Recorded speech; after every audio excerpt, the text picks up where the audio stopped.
Okay, so here we go. One, two, three. Oh, wait a second. Hi, everybody. It's Glenn McCormick here, and Dan with Justin Haver and Associates of Remax First. that's right. It's good to see everybody again. It is the beginning of June. Sorry, we're not quite on June 1st, but once again, we've been just so busy. I know I've been busy, and you too, Dan? It's a quality problem to have, yes. Yeah, exactly. And people wouldn't expect this too much from the current market, but you know, pandemic aside, people are out and shopping in droves once again. Yes, it is the spring market, absolutely. Yeah. So today we got three big topics for you, and the first one is some news that dropped last week from CMHC, the Canadian Mortgage and Housing Corporation. Basically what they announced was it kind of put in people into a bit of a panic, some excitement, because what they announced meant that whatever somebody was able to qualify for mortgage wise beforehand, well, now they're going to qualify for less as of next month, July 1st. The thing is, with this news, we just learned yesterday a little bit more news. This is actually good stuff. Is that, well, first of all, CMHC is not the only mortgage insurer out there. There are other options. And thankfully, Genworth, one of the bigger ones there, they're not following suit. So they're not doing the same thing as CMHC. So we don't have to panic as much, and we don't have to have the whole world trying to buy a house in the month of June. Dan, do you mind kind of recapping that? And before I do that, let's give this a shake. There we go. This is our first topic. There we go. Thanks, Glenn. All right, go ahead, Dan. Yes, this announcement happened on the 4th here at the beginning of this month. It was quite a shock. So thank you for bringing this up, Glenn. This is an important one to discuss. So CMHC, the Canadian Mortgage and Housing Corporation here in Canada, they are the main insurer for high ratio mortgages. High ratio being anything where we're not putting down 20%.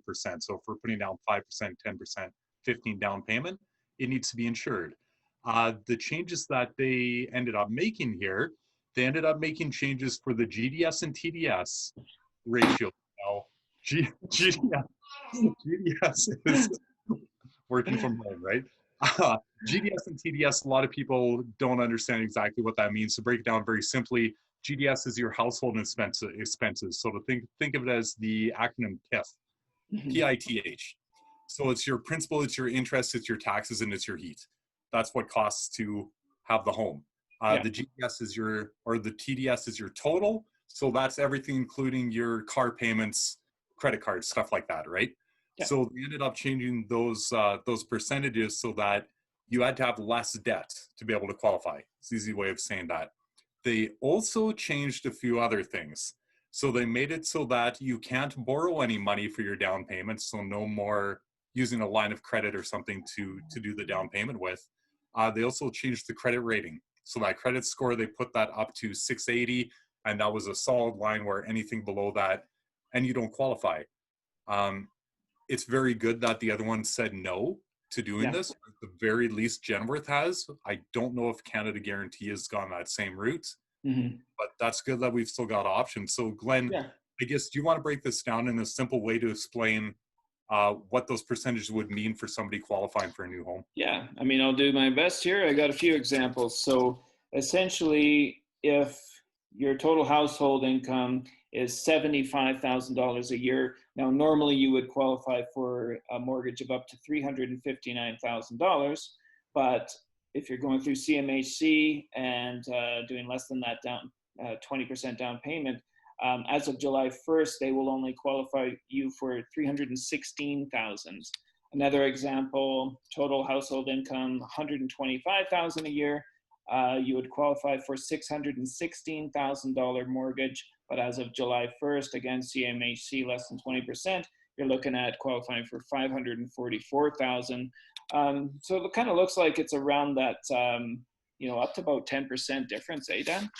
Yes. Yeah, and that makes a huge difference when you're out looking for a home. All right, until Dan gets this app on his phone, I get the honors once again. There's next one, number 2.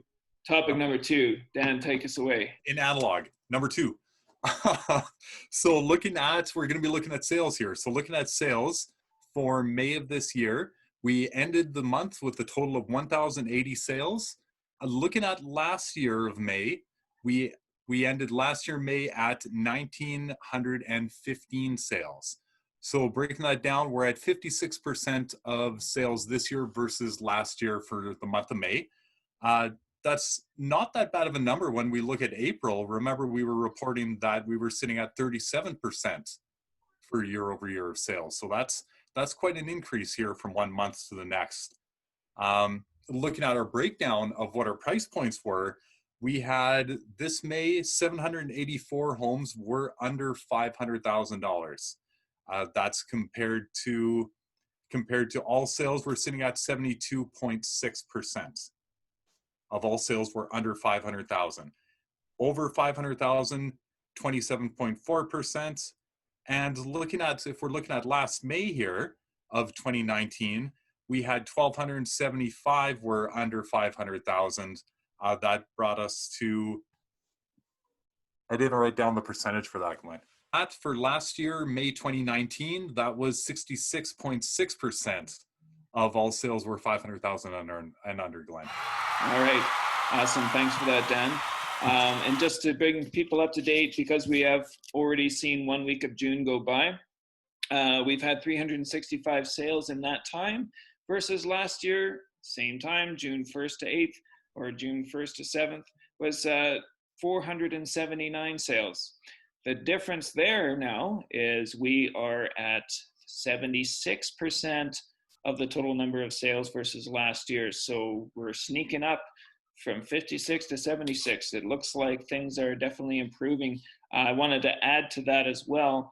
I mentioned last update that new stat I've been following, just trying to track, how many sales are actually selling for the asking price or even higher than the asking price. So let's look at that. Last year, between June 1st and 8th, we were looking at about 8.35%.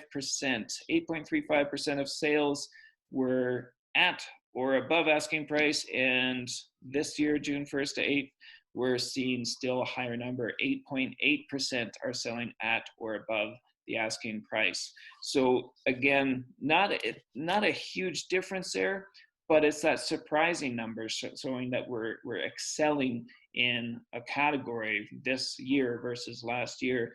And it's a definite sign that people have to be a little bit more aggressive. Buyers have to be a little bit more aggressive if they want that property that's ticking all the boxes. All right, and we are down to our last one, number 3. Thank you, sir. So this app, we've shown you this before. This shows us what our showing activity looks like. This shows us for all of Alberta. Of course, Edmonton doesn't use this app, so it is mostly just Calgary surrounding area we're looking at. Looking at the orange is this year, the blue is last year. So we can see exactly where we were coming up on a very strong spring market. We of course had the pandemic hit and our lockdown efforts, which is where we saw our major decline happen right on March 10th? Can you drag the line for us, Glenn? Pretty much. Yes, it was. That's where we have the drop off happen here. Somewhat of a steady incline happening after that, and bringing us to today. Today we are actually seeing we are at a higher number of showings happening than we were having today last year, which is really interesting to see. So we've got less listings are on the market than we had last year, but we've got more people looking overall. So it's very interesting out there right now. Hence the reason that we are so busy. Yep, exactly. Hence the reason that we're seeing more people who are buying homes at or above list price, because we've got competing offer scenarios happening out there. Mm-hmm. Yeah, it's been very busy. And even though the Calgary Stampede has been officially canceled, which is still very sad, it's going to be a real stampede in the real estate market for all of this month for sure, probably all of July, and who knows, probably August too. We'll see how it goes. And you can rest assured that we're going to keep you informed as we go along, probably have another update for you in a couple weeks' time, as long as Dan and I can find a few minutes to spare to do that. But we're going to try our very best, of course. So Dan, thanks again for joining me today. And I guess we'll talk very soon. Good luck out there. Thank you very much. You as well, Glenn. We'll talk to you soon. Okay, bye, everybody. Bye-bye.